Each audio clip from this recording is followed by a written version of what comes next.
What's up, guys? Justin Morgan here, and for the most part, a lot of my videos, especially as of recent, have centered largely around training and training practices, and if there has been any research involved, it's primarily looked at fatigue and different styles of training or training principles. So, being that my principal education is in dietetics, which is a wide range of sciences, and then largely medical and nutrition therapy.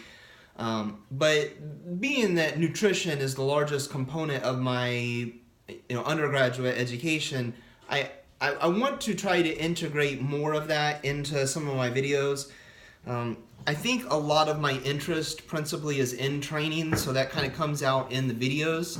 And then diet is something that sometimes maybe I simplify a subject and don't really view it as being interesting to make a video topic on, simply because it's something that I view as being very simple, but that may not actually be the case. It's just that since I've spent so many years in that realm of education, that I don't always speak on that topic outside of work. But I want to try to make it at least a part of my channel. So this is a very interesting study that I got, once again, out of Mass magazine.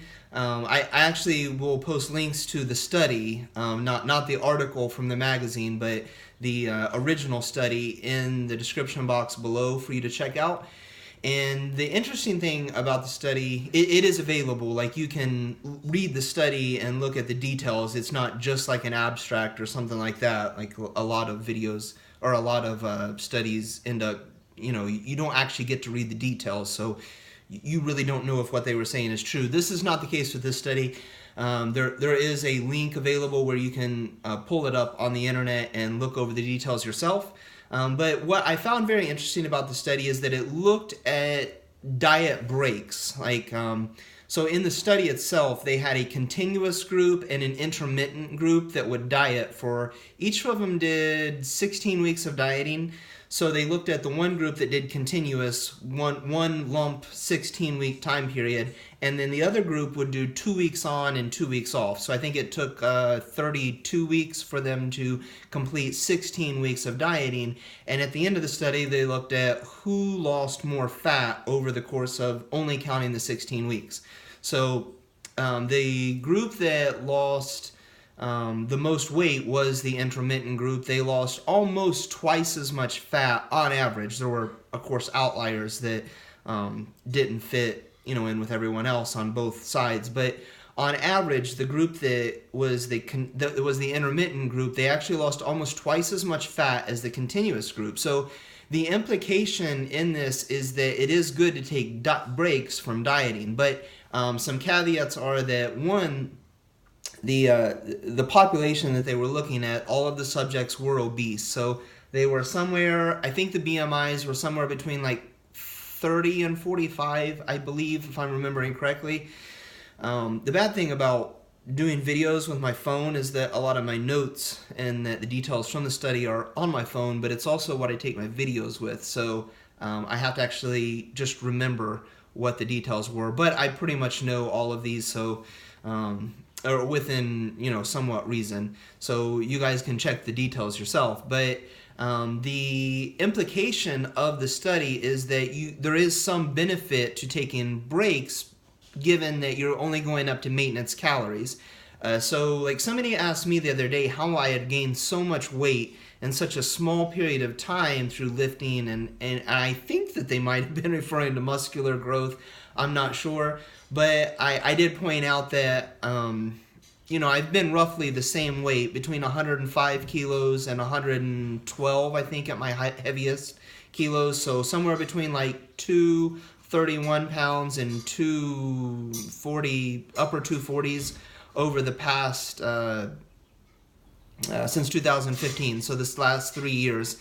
And I've had fluctuations within that realm, that given range, but for the most part my weight has remained the same since that time period. And when I have had periods where I had a lot of weight gain in a short amount of time, it's generally not been a positive weight gain. It's like I really just stopped tracking what I was eating. I was eating, you know, a lot of healthy foods, a lot of fruits, vegetables, whole grains, and things like that. But I was also eating a lot of pie, which is a personal favorite. I really like blueberry pie in particular.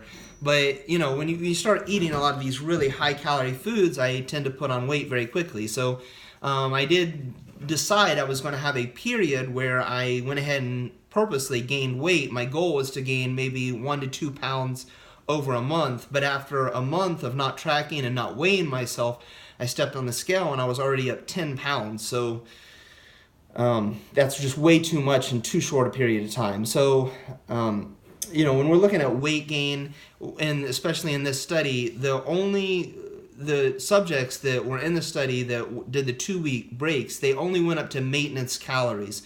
So the goal at that point was just to maintain for 2 weeks and give yourself a break from rigorous dieting. And the amount of calories that they dropped, so calories being the primary thing that would manipulate weight changes as far as fat goes. You can most certainly manipulate weight more so through water manipulation and changing fiber content. So if you decrease your fiber intake, you decrease water intake, you dehydrate yourself, you're going to lose a lot of weight really quickly, but that's, you know, not a good weight loss. That's probably not going to be a lot of fat, and as soon as you go off that, you're going to put all of that weight back on really quickly. Whereas if you go by energy expenditure and you lose fat and you go off of your diet, you're not going to put that back on really quickly, or at least not nearly as quickly as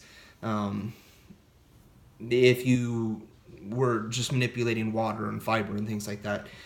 But so in our study here, going back to that, the subjects had about a 30% decrease in total calorie intake, and this is just a lot. Now, if you're very obese, you know, that might be more appropriate, but a lot of the people probably watching this video, you know, we might be in that obese range, but we're probably not as overweight as the subjects in this study.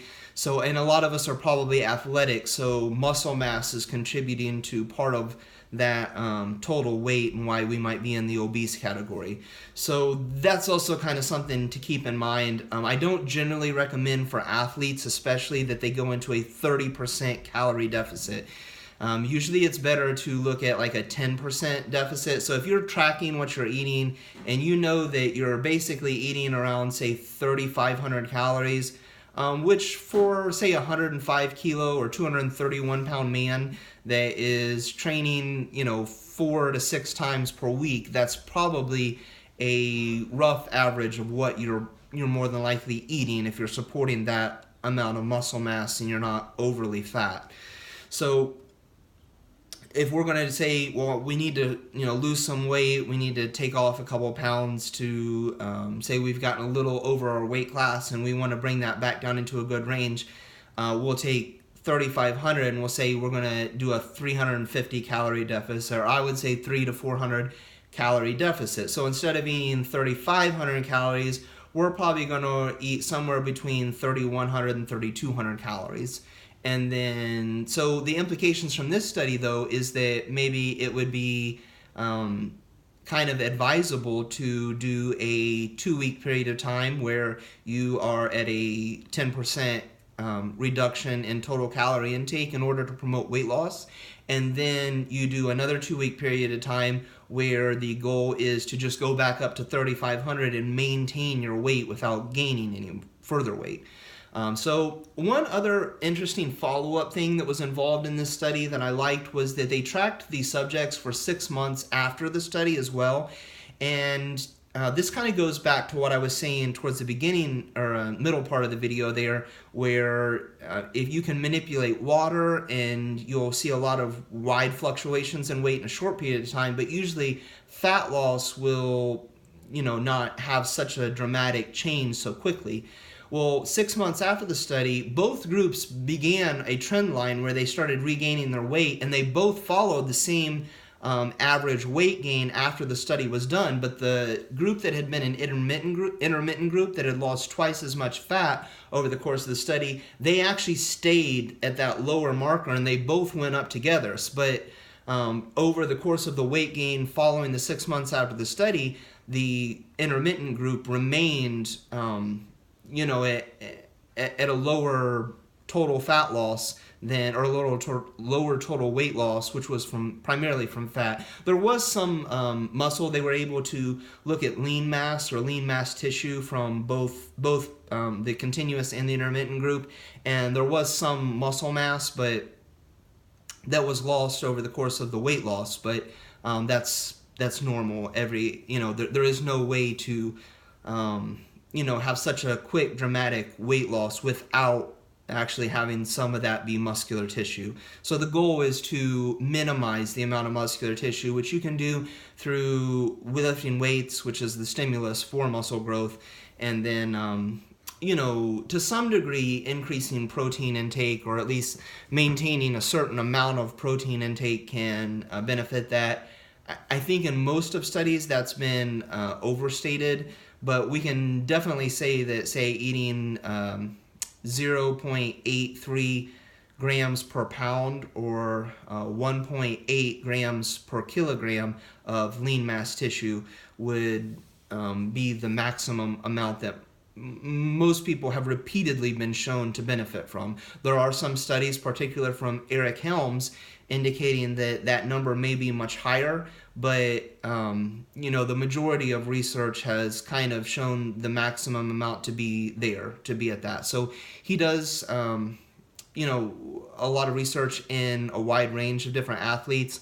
I think his initial studies were looking at bodybuilders that were dieting, and then later studies that Eric Helms did, I think, looked at different populations. So he was actually also involved in the study that I'm referencing here that I've attached in the description box. So that's it. You guys feel free to go take a look at it. I highly recommend it. Remember, if you've made it this far in the video, please click like and subscribe to the channel. And any questions you have, post them in the comment section below, and I'll talk to you guys in that next video.